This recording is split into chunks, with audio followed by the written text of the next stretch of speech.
You ask Tiger to solve. This deals with linear equations with one unknown. The final result is x equals 18. Let's solve it step by step.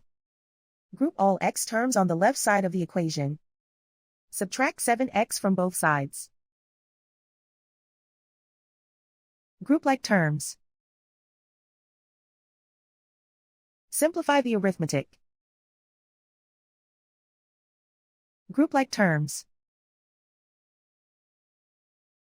Simplify the arithmetic.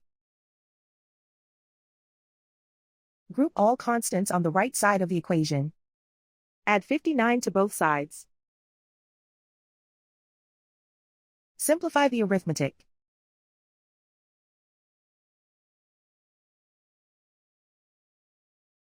Isolate the x. Divide both sides by 5. Simplify the fraction.